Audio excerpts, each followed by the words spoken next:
Welcome, petals. If your life revolves around flowers, this is the podcast for you. Find yourself a mentor. Find somebody else who's riding the wave above you, because that will be the fastest way you will progress anywhere. And make that person real, not somebody online, because that person online isn't showing you all the failures. You don't learn from all the successes, you learn from the failures. Before we dive in, we welcome Fresh Cut Flower Wholesalers as our Season 3 sponsor. Blooming in New Zealand since 1992, they're a vibrant modern wholesale business, bringing premium hand-selected blooms to florists and retailers nationwide.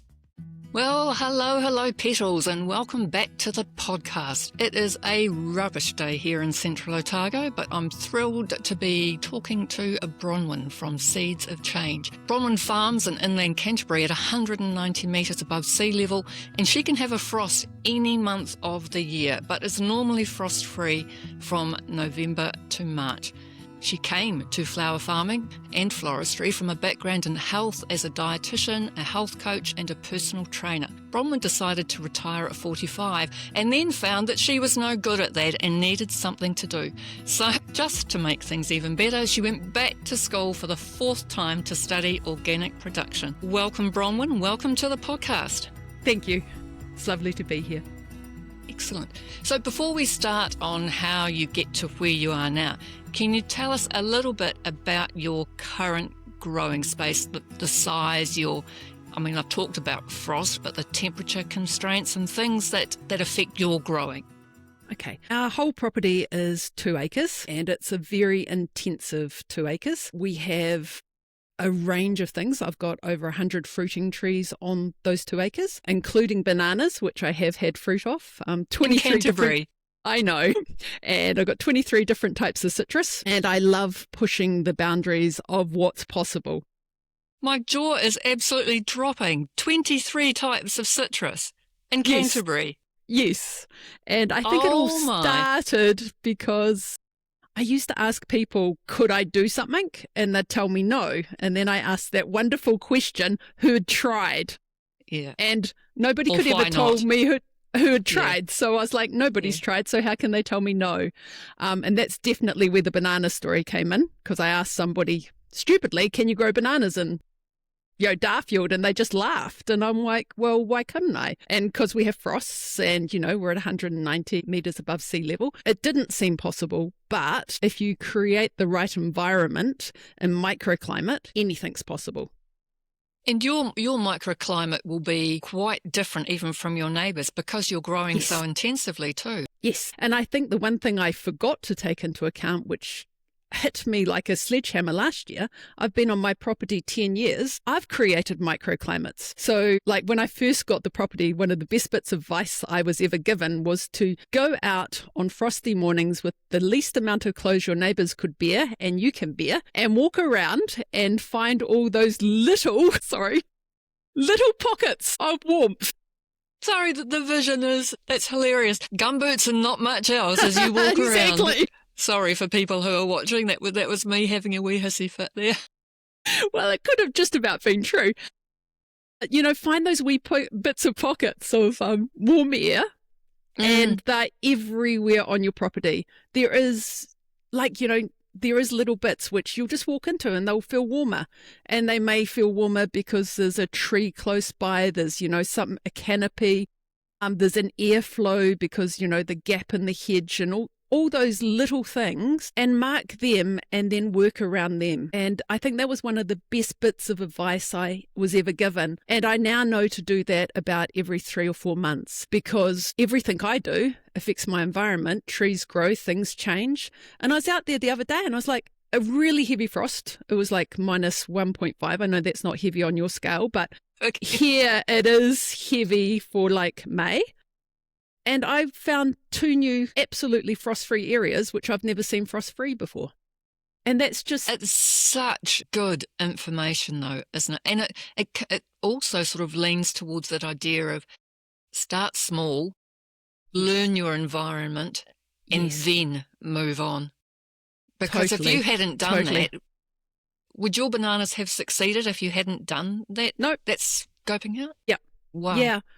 I know when I designed my house, my architect told me, he was I was the first person I'd ever worked with who actually designed a house around needing frost-free environment around their house. So my house isn't straight. It comes in, goes out, comes in, goes out. And it's created all these little microclimates right around the north side of my house so I can actually have frost-free areas. And like the overhang out the front of the house was designed so that there is a line which a frost should never ever cross. And things like that, you know, just planning. Thoughtful planning. Yeah. That's really cool. Yeah. I love that idea. It's just so forward thinking that it just makes sense. If you can do it, you can do it.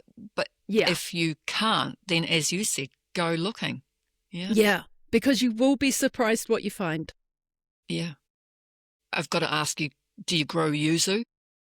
Yes. Successfully? Yes. Finger limes?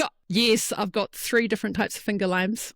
Yep. And in fact, at the moment, my brown finger limes are about this big and like this. They're just gorgeous. The finger limes are in a tunnel house. They need that tunnel house space. And I'll give it to them.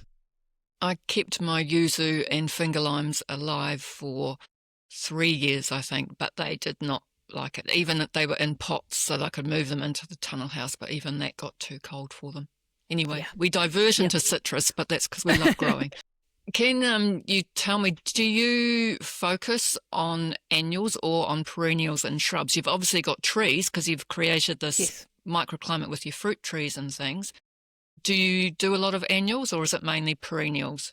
So it is a mix. I love perennials. I just think they're just so much easier. But I do definitely do annuals because they're like the stars as well, like, you know, your zinnias and, you know, those types of things. They give that beautiful pop through summer. I'm very lucky in the fact that my mother is an amazing gardener. She's just about in her 90s now and still has a property about the same size as mine, which is way less weeds than mine has. I don't know how she does that. And she has a lot of really old perennials and bulbs and things, which I've just amazed because they're not found now. So, in fact, a lady turned up yesterday, which is a friend of Mum's, and she's got a beautiful perennial pink stock, which I'd admired her in her garden. And she brought me all the seed heads. And she said, like, you know, try growing it. And if you don't, come down and, you know, take a wee bit off the side. But I know you love growing from seeds, so try growing it. Well, those types of things are really cool.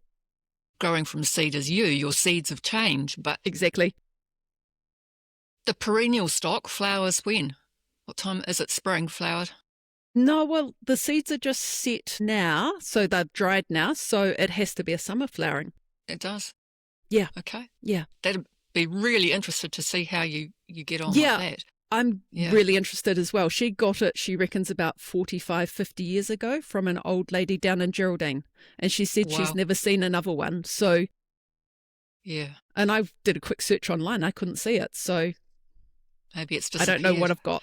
Yeah. And Geraldine gardeners are very good gardeners. Anyone who doesn't know the South Island, Geraldine is inland. It has a harsh climate, but it must have really good soils because they can grow some amazing stuff around Geraldine. Beautiful. Yeah, they do. So your Canterbury wind.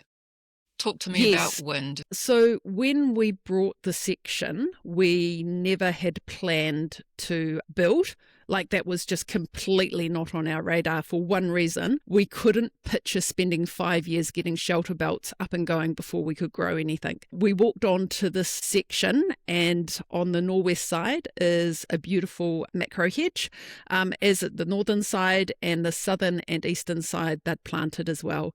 And we just sat there and went, we can't believe this. We've just found, you know, it put us 10 years in front. So the northwest wind, unless it's very, very windy, we don't even know it's here. In fact, to the point, like I do a bit of bike riding. Sometimes I'll think, lovely day. And then I'll get outside and go, I didn't know the wind was so bad. So I'm incredibly lucky with the shelter which was in place, and also lucky that we haven't been built out on our northwest side. It's still, I think it would be about a 20-acre block, maybe even bigger, and they're in small paddocks. So we have got another shelter belt, just like we used to all across Canterbury to break those winds. We would have about 4 to 5 behind us. So it's very, very lucky. Have so many of those windbreak shelter belts in Canterbury been taken down? Because it staggers me when you drive. Oh, the irrigation. big irrigators. Yeah. So you can put irrigators over the shelter belts. They come down lower, but they're significantly more expensive to buy. So the farmers don't. I did talk to my father when he put irrigation on. He kept all his shelter belts and they're down lower. But no, that's the reason. The big pivots, they need that area. Do you have to irrigate on your block? We just use drip tape. So like any grass, etc., we do not irrigate. This year it just kept green all the way through, first time ever, which also led to problems because as soon as you have green grass in Canterbury, you have the risk of hail. So you want that green grass to go dead really early in the season because, of course, the moisture off the grass is what causes the condensation, which causes the hail when the heat and all those types of things. So you want to see dead grass sort of by November, but when it just keeps staying green, you just know that you're in for a hail season. Like that risk of hail every time the two collide is going to be higher. Yeah. And did you have some hail events in this past season? Yeah, we had 2 hit our property and we had 6 warnings, which was just incredibly stressful. Were they were intensive enough to cause damage? Yeah, the first one which caused damage must have been the second week of November. I'd just done a big open day and place never had looked better. And about 5 days later, it was just stripped. Yeah, it was really hard. I have got quite a bit under tunnel, which was great. And we did put covers out and over things. And then I will be always thankful for my husband, Mike, because I just couldn't bear it. I just couldn't bear watching it. He actually stayed out in the hail because you've got to lift the covers all the time because the weight of the hail just pushes down. Then as soon as they touch the flower, it's that burn which will do it. He just ran around just flicking covers and he did save a lot, but you just want to cry. There's no other, it's just a natural reaction to just want to go, what am I doing? Am I resilient enough to get back up and start again, especially that early in the season? It is soul destroying, but you've used a word there that I would love to focus on because I think this is part of your ethos and that's you were resilient. How do you build resilience into your business, your life, your flower farm? That is such a big question. So resilience always comes with support. It's easier to be resilient if you've got a network. It's very hard to be resilient if you're a single person, because you're in your head, you need those outs. It's so true. In fact, I will go to one of my most important jobs I feel I have as a grower is on the 1st of November. I check in with every single flower grower who I know well enough to check in with. And I go, it's okay, shit's happening. And they're like, because we all stand in our fields in September and this year it's going to be the year. It's going to be perfect. And normally within 6 to 8 weeks, nature's told us that's bullshit. And we feel like we've failed. But we haven't. It's the reality of growing. Some things will have done really well. Some things won't have done well. Some of it will be our fault. Some of it will be nature's fault. Being able to actually have somebody say it's okay is one way to really build resilience in. So I have people I know will come and do that for me. And I know that I do that for other people. So then that's how you've built the resilience. And for you personally, how have you built it into your crops and your farm? So by having lots of different microclimates is one. So I do have tunnel houses. I have 7 different tunnel houses of all sorts of different shapes and sizes and all have been repurposed. So some of them are tiny, some of them are big. The biggest is around 6 meters by 15 meters. Oh, that's a nice size. Yeah, it is a lovely size. So having that definitely, without that, after the first hail event, I don't think I could have got back up. But I had so much undercover there that made a huge, huge difference. Other ways that I do have the resilience, some of it is my mother's garden because she's 10 k's away. So again, when that happened, I had somewhere to go. And I also have a real brilliant network of older ladies who are cheering me on going, I really wanted to become a flower farmer or a florist later in my life and I never did. So, they ring me up and go, oh, I've got a hydrangea which is, flowering now, or I've got some gyp. Would you like it? So it's kind of like a community of people around as well. So not only, the community of people looking after, but also of people who are willing to gift and share. And that's very much my ethos. So here a lot of stuff goes off the property to the food banks, to people in need as well. So it kind of like, I've just found in life, the more I give, the more I receive. So it's just like this beautiful tapestry of community. Yeah. It is just community, isn't it? And if you've got excess, why wouldn't you share it? And it's lovely that you can and you're willing to. Yeah. So your veggies and things you grow, is that what took you towards studying organic growing, or was it the flowers? Yes. So what took me studying organic growing was when I was coaching and personal training, and I trained as a dietitian at the same time. And I realized that some people were following the same healthy diet, but they weren't getting the result. And then I sort of went down that deep hole, like if it's not in the soil, it can't be in the food. And realizing that, if people were buying a bag of salad, weren't getting the same results as people who were going out and picking a few leaves for their lunch. Because, one's way more nutrient dense just because of the freshness and those types of things. And then I was like, oh, where do I take this? And then I'm that person who needs to know more and more. So I decided to go and do my level 3 and 4 of organics in the same year. They told me it wasn't possible, but it was. When you get older, you can't take 2 years to do something, Time's valuable. I think your personality is, if anyone tells you can't, then you'll be the little fire engine that could. Yeah, basically. So I went to Lincoln and did that, and it was an amazing year. Lincoln soils are just beautiful to grow in. Why they're putting houses on that soil, I will never understand that. Sorry, you're pushing a button here. The growing soil in Central Otago, and it's all being subdivided into tiny little plots for houses, and it's the only patch of really good growing soil in Central Otago. But yes. I know.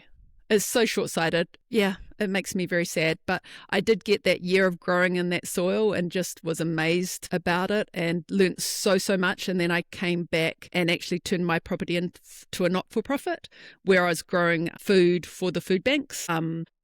In that, I was always putting 10% of my land, which I was growing into flowers, just to give the beneficials and to get that balance. And from there, I sort of slowly started realizing, 15% was going into flowers. And then I was looking at the flowers a lot. But again, I had a really big moment last year. I took one of the tunnel houses and put it completely into flowers, whereas before it was kind of hybridized. And I had the worst season ever, in the spring. I had so many aphids. I had just problems, and I was introducing the beneficials as I do, and they couldn't get established and all the rest. And I realized I need 10% of all those tunnel houses in veggies for the biodiversity.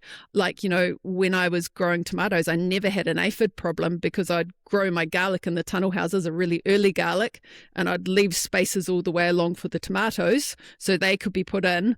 And by the time, the tomatoes were established and strong, the garlic could come out. And that had, suppressed all the aphid because of the smell and all that type of thing. So I've gone back to that. So I just planted out all my ranunculus into the tunnel house just recently. And I put rows of garlic, I've put some onions. It's going to look different, but I know that it will just give, again, that word, that resilience needed to actually get that balance way, way earlier into that tunnel house with the beneficials. Yeah, I love that. Love the way you're thinking. I know you were just talking about ranunculus and things, but for us, our tunnel houses, one of our biggest issues is the heat in summer. We just can't grow in there. And we grow seedless grapes in there for making raisins and sultanas, but we can't grow flowers in there because it's just too hot. How do you deal with that? So all my tunnel houses, when I reskin them, I actually double skinned. So up 3/4 is actually psyllid net. So the net, the very fine. Yeah, the very, very fine. And then they roll over, the plastic rolls over that. So come summer, up to sort of my shoulder height, I can roll that whole sides up. and then the air flows there. And then my husband's an engineer by trade. So Useful. he has, very useful. He put vents into the roof so I can vent. They still do get hot, so I definitely have to think about what I put in there. Like, I can grow zinnias very well outside, but I do put zinnias in there. And by the end of the season, and I only pulled my zinnias out yesterday, actually, they were still flowering. They get over my height. They're just, absolutely glorious and very big heads, etc. And the Lysianthus this year just did amazingly in one. And then the other thing is I think about how I can create shade. So deciduous trees, and before those trees got big enough, I would do climbing beans in front of my tunnel houses, those types of things, just to break the sun. And the wind, I assume, too, for you.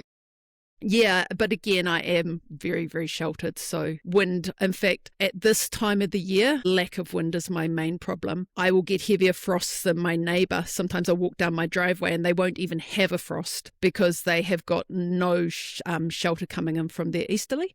So they'll get a nice easterly breeze in the morning, and I will get none because I've got shelter four sides around. So in ways, it's, I do want to try to lift the southern side. The hedge, it is the neighbours, but I'm talking to them about it. Just putting some holes in the bottom of it so the frost can just keep moving out. Move through. Frost, Okay. The things we do to avoid frost is just amazing. Yeah. It is. Yep. Sorry, we're talking about organic growing and studying organics, but you've also studied floristry, didn't you? So when and with who did you do that study? So that was 2.5 years ago now. I did it in Christchurch, at the campus in Christchurch. They were doing level 3 floristry at that stage, and I'm way better doing in person than online. So I went in every day for, about 8 months, 7 months, which was a really big commitment on my part. It is. So glad I did. How long does it take you to get from your property to Central campus? Town? It was around about 55 minutes. Well, that's a big commitment. It was, well done. and especially when you're still trying to look after your property and grow. And to me, that was the fastest way to get me skilled up. I wasn't actually planning to become a flower farmer. I was planning to become a florist, but it was at campus. We had to do a health and safety assignment, and all of a sudden I went, as I do, down a deep dive when I realised that statistically cancer rates are higher than florists in general population, so worldwide. And I was like, why do I want to be involved in an industry which has a significantly higher rate of cancers? And then they were the type of cancers which environmental, like the lymphomas and those types of cancers, which we know are linked to environmental things, they were the ones which were showing up. And then I'm like, well, why? And then I was like, okay, now I know why. It's what they handle. Without gloves. Yes. And the fact that we, in New Zealand, if you're growing food, we have withholding periods for certain chemicals. But when you're growing flowers, those withholding periods are not there. And when you cut a flower, it can no longer metabolize the spray out of the flower. So it's there for good. So then that course made you make the call to move from floristry to flower farming? And you're running that as an organic regenerative farm? Yeah, I've never certified myself because when I was too expensive. doing it, basically, and I'm too small. So when I was doing it for a not-for-profit, but I do strictly follow certified organic standards. I went back to uni to learn them, and I do ensure that they are followed. So I do run a pretty tight ship around here on that. So all my potting mix I buy in is certified organic. All my compost I make is hot compost to certified standards myself. I buy in potting mix, I don't buy in compost. So do you make your own fertilizers and insect repellents? So I use EM, so effective microorganisms. That is one of my go-tos. I use seaweed fertilizers, which are certified organic, and fish fert, which is certified organic. They are my go-to for my fertilizers, plus my own compost. And then the repellents, I do make some homemade ones and some certified organic ones. More than that, I try to create an environment which is balanced. So I do introduce the beneficials from Bioforce every year, and I have for like 10 years. And I do try to create environments where they have enough food over winter. I'm not somebody who's going to get really frightened if I see an aphid on something and blitz the whole lot, because I know that wonderful that, you have to have the aphid, so then the beneficials come in and then the aphid numbers go down. That lovely dance which needs to happen in nature.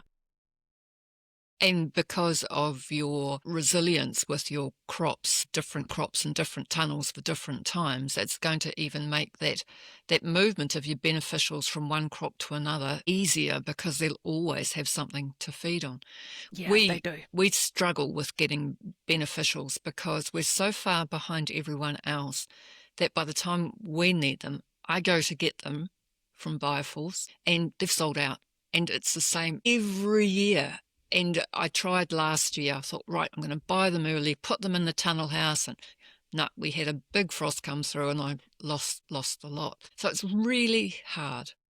You've got to this point where you've got all this education behind you with the growing and the floristry and everything. But what guided you or made you decide what your business model will be? Because now you've gone from a not-for-profit to a business.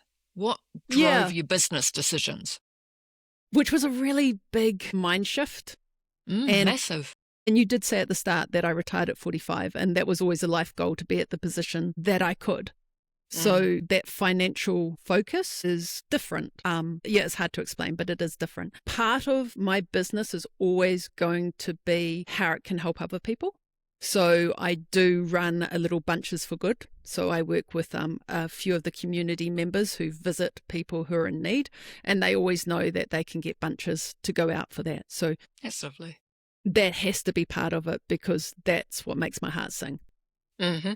And then one of the other things, and I think it comes back again to seeing so much really good land being put into small things, is I want to be a role model to show people that 2 acres can actually give you an income, can actually be productive, and can be used as a way of life. So do you supply florists in Christchurch City or more on the outskirts?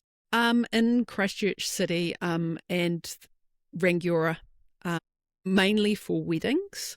And if I have access, I have a florist who I can say, hey, look, would any of this be of interest for you this week? And if she needs it, she'll take it. I also work with another flower farmer 20 minutes away in West Melton. And so for Mother's Day, she actually took most of my tunnel house because I wasn't in New Zealand, but I'd grown it knowing that her season would be over because of where she was, etc. And like that tunnel house. So I grew that for her to That's come cool. and pick in. So it's kind of, a wee bit of everything. And I gave myself the grace for the first 2 seasons to try absolutely everything and then work out what I like. And then that's what I'm going to do. And that's the joy of the position that you're in and your resilience, that you can make that decision. But because of your education, it's an informed decision, but it's still driven from the heart. Yeah. And I have 2 scales for my business. I have the financial model and I also have the joy model. And if the joy model is down, but the financial model's up, I'm not happy. And then I won't want to be a flower farmer. So they both have to be growing. Yeah. Be in balance. Again, It's the balance and the resilience of the 2. Love the growing, but over the constant hustle for buyers? Our partners at Fresh Cut Flower Wholesalers can help with that. Juggling dozens of tiny retail accounts or losing your weekend selling at the local market takes time and energy.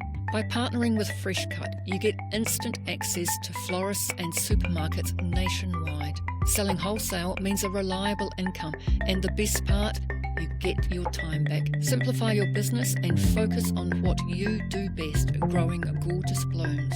There's excitement ahead with big ideas blooming, but why not visit Fresh Cut Flower Wholesalers at wholesaleflowers.nz to see how easy it is to become a supplier. Fresh Cut, established in 1992, evolving for tomorrow. Now back to the show. So I think that we've spoken before this podcast, and you said that you did pick your own opportunities for people as well, Yep. and you like Yep. to create experiences for people. Do you want to talk a little bit about what those are for you? Yeah. So the pick your own comes out of the fact that I do grow too many flowers. And so, I'll be out there and I'll like, okay, I need that much and there's excess. So I just put it out onto Facebook, just create a little event. They sell out really, really fast. I limit the numbers because I don't want it to be like hundreds of people here fighting for flowers. I want them to feel like I feel when I'm in my garden picking flowers, that it's actually a really beautiful experience. And so that happens maybe once every 2 to 3 weeks. And then if somebody's been to a pick your own once and they meet a few little criteria in my head about how they treat my place, they are then invited that if they want to come, they just let me know and I'll tell them what flowers are available, what they're not allowed to pick because I've got a wedding coming up or I'm growing it for somebody or, I need it for, my subscriptions or whatever. And then they can just wander through and pick. And I love that when I'm like actually doing bouquets, knowing there's someone out there just really enjoying the environment I've created. And a lot of people tell me that's most probably one of the most special things they do weekly, monthly, whatever it is. Because for a lot of them, they want what I've got, but their life isn't in a position where they can get it yet. It's so healthy for humans to reconnect back to the earth, that whole grounding effect of nature, for your mental health. I mean, it's really showing. It's quite interesting that you said there that you let people come to your garden. So you obviously think of your property as a garden, not a flower farm. Yeah, I do in a lot of ways. I do. I think it's easier to think of it as just an amazing garden. And I think also because my mum's got the same sort of space and hers is a garden, even though mine's like not set up like a garden, it's set up with rows and all the rest. I do call it a flower farm out there, but I also look at it as my garden. So you have previously been named Gardener of the Year. You talk about your people coming to your garden. Do you describe yourself as a gardener or as a flower farmer or as a grower? How do you describe your business? The elevator pitch. Here we go, the elevator pitch. So my elevator pitch is I am the local florist who is growing with sustainability in mind without compromising design. So I still want to be able to put out a beautiful product and a really creative product, but I don't want to do it at the expense of the environment. So yeah, that's kind of how I describe myself, if that makes sense. It does make sense completely. You know what you want to achieve from your property. Yeah. Now, I know when we were talking about the season review and you had some pretty awful events come through and a pretty yuck season like a lot of flower farmers. Yep. What have you learnt from this past season that's going to drive some of your resilience into the next season's plan? That I can think outside the box and do things differently. So, as I said, I gave myself permission to try everything. So, like for Valentine's Day, I did take orders, but I come back to that experience. So, I created an experience on Valentine's Day, whereas I set it up where couples could come, they could pick their own flowers. I had set up different areas in my garden, which I love being in, into a picnic with blankets, and I provided like a platter through a local little bakery type place, and then they could come and pick their flowers. They could take their flowers home and arrange them themselves, or they could pass them to me, and while they had their picnic and enjoyed the evening, I would make them a bouquet they could take home. That's lovely. So for that experience, I could charge pretty good money. So I could have, chased my tail doing, 25, 35 bunches for Valentine's Day and work my butt off all day, or I could do it this way and get that same turnover, but do it in a way where people had this amazing experience as well. So, they got a meal, they got a bouquet, and they got an experience. So, and I think that's something I can do really well. And I don't see it being done many other places around locally. I know very few people who do anything similar. There's quite a few that do things like yoga or Pilates in the flowers and things like that. But I think possibly a lot of it comes from the fact that you've got a very enclosed property, so you can actually create those smaller environments to actually have people separate but enjoying. Yes. There's a lavender farm in the US which does it big time, and they have set up their lavender farm so that every fourth row has got a wider space in it, and they do picnics in the lavender, which I think again is a lovely idea. But again, it just shows your resilience as you come up with something different to offer people, and it's helping them being resilient, because they can switch off while they're with you, which is exactly really lovely. And they can reconnect with somebody they love, and it just, to me, is the way I like to do things. And I actually got a proposal this week, which I'm really going to run with. So where I do my creative work, my little studio is actually an old train carriage that my husband got. And together we rebuilt it, and we were going to actually use it as woofer accommodation. But then I walked in there one day and made a bouquet and went, I love the space. Sorry, I'm stealing it. A local celebrant has approached me to do marriages in the carriage for elopements. So again, it can be something I can add, use the flowers, create. And they've got somewhere to take photos perfectly, and either inside or out. Mm-hmm. Yeah. And if it's a rainy day, the carriage is going to be big enough for an elopement. If you have 4 to 6 people in there, it's going to be fine. Yeah. And if it's nice, there's a deck, and so those types of just different ideas, along with doing the subscriptions, which I love doing. I love providing fortnightly flowers to people. I love making bouquets. I am a florist at heart. I never realized that, but I just absolutely adore working with flowers and seeing where that takes me and how the flowers talk. I really do love that. It gives you joy. I'm not great at doing bunches which all look the same and pushing them out really fast. I mean, I know people do recipes and all those things to make them fit their business model, but I just look at the value of the flowers and I know how many stems I need. Then I can choose which ones I want, and it doesn't matter. And if I'm $10 out after I've made 30 bouquets, what does it matter? I've loved doing it. It's different. And my customers aren't the same. Why would they all want flowers that are the same? I have some customers that hate particular colours or hate particular types of flowers. Give them a variety to choose from. They'll be happy. And see, that's where you build your resilience in, because that gives you joy. So you're going to stay here longer. Whereas I see lots of people having to do just this mind-numbing stuff, and then they don't like it after a season. It's like it's been hard work, and their joy and their business model hasn't been focused on. And I know I harp on about this because it is something that I feel quite strongly about, is that Instagram has reduced people's resilience because they see photos and think that they should be able to produce that no trouble. So all of a sudden, there are so many flower farmers all doing the same kind of thing. Yeah. There's over 1,200 members of our private Facebook group, Flower Farming in New Zealand. But with so many people starting flower farms, for all that number that are in that group, there is a core which I know are active and who actually flower farm. And it would be maybe a quarter of that number. Yeah.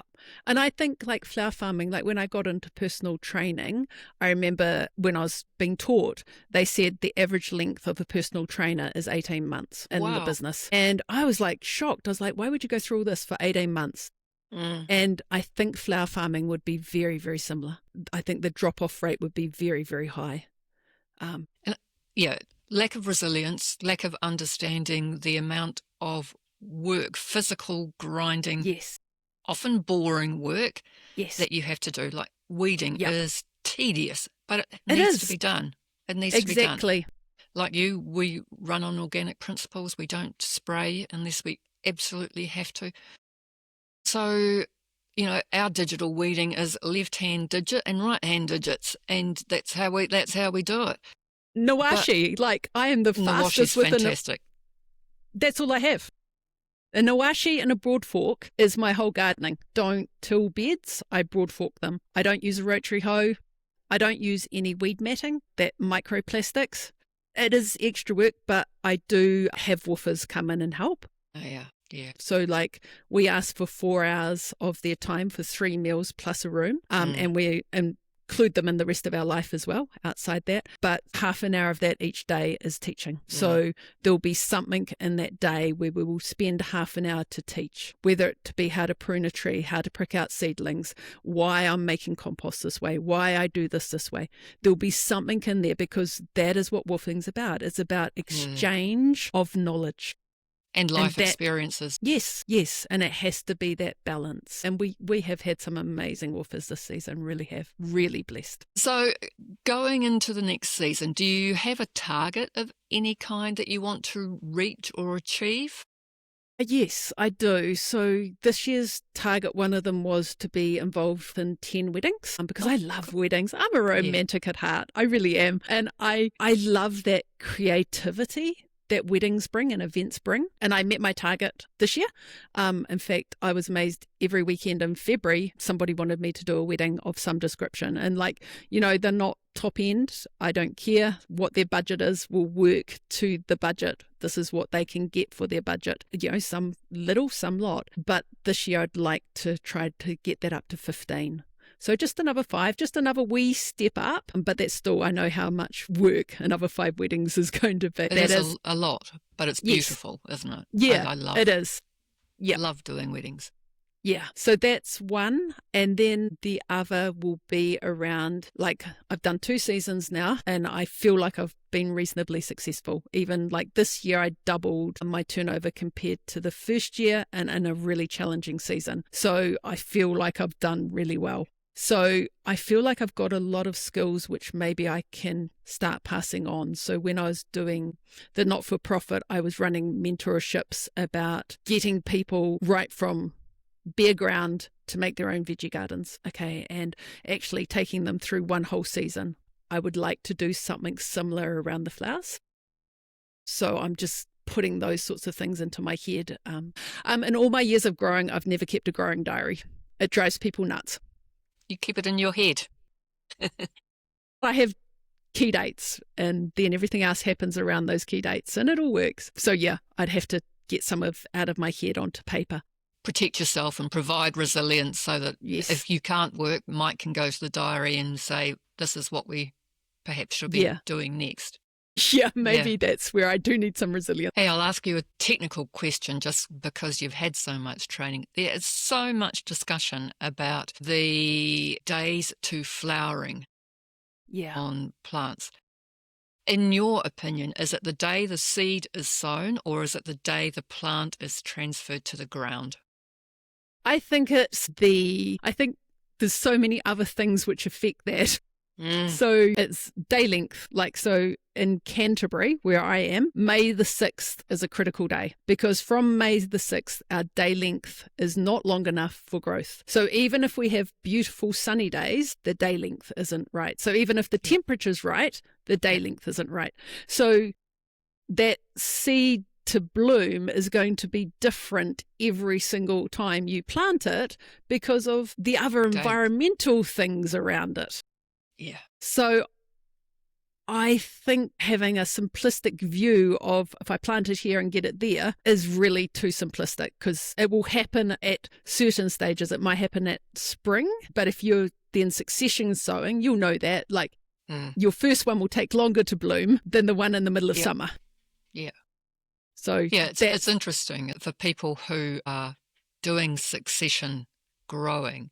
It's such a hard thing to get right when to start the second set of seeds so that they're not then sitting in soil blocks or trays or however you grow. And then you lose them because they haven't gotten the ground in time or they're starting to look. My asters this year, I succession planted because I had beautiful asters the first year, but too many at once. So this year I succession planted. And there was 3 weeks difference in seed timing. And they all came right at the same time. Yet there was 3 weeks difference, but that's just because one was near the early, so they were going to take a wee bit longer. And then one was peak time. And they are so light sensitive, the asters. They're incredibly light sensitive. Yes. Okay. All right. So final question. Really important question. What's the one piece of advice that you would give to someone who was thinking about moving into the floral industry? Now, that can be flower farming or floristry or whatever. What's your words of wisdom? Find yourself a mentor. Find somebody else who's riding the wave above you and keep with them and keep checking in with them, because that will be the fastest way you will progress anywhere. And make that person real, not somebody online, because that person online isn't showing you all the failures. They're not showing you the things you'll learn from. You don't learn from all the successes. You learn from the failures, and you need somebody who can be honest with you about them, because that's where you get your growth. And it's very easy if you're just following people online to see, oh, if I plant this here, that's going to be successful there. Bollocks. I know of 4 or 5 off the top of my head in the North Island, but not so many in the South. I agree with you completely. People should be looking for someone who can help them on their journey. There's your other target for next year is to have 3 people who come to you looking for paid mentorship. Yeah, I'm challenging you to set that target. Okay, yeah. I'll take that challenge. Bronwyn, it's been fantastic talking to you. You are an absolute mine of information, and I think that if you go ahead and set up your mentorship program, you should advertise it on the Flower Farmers in New Zealand Facebook group and send any of your fantastic woofers our way. Okay, I can do that. I send them up north to somebody up north, so... No, send them south. Send them to the real world. Lovely talking to you, Bronwyn. To stay in the loop, follow Fresh Cut Flower Wholesalers on Instagram. Even with big changes coming to their website, their Insta feed is a place for behind-the-scenes looks and a sneak peek of what's blooming next. Fresh Cut Flower Wholesalers, established in 1992, evolving for tomorrow. That's it for this episode, Petals. I'm Jo Robinson, and I'm signing off until next time, knowing that if we work together, we'll keep the New Zealand floral industry growing and flourishing.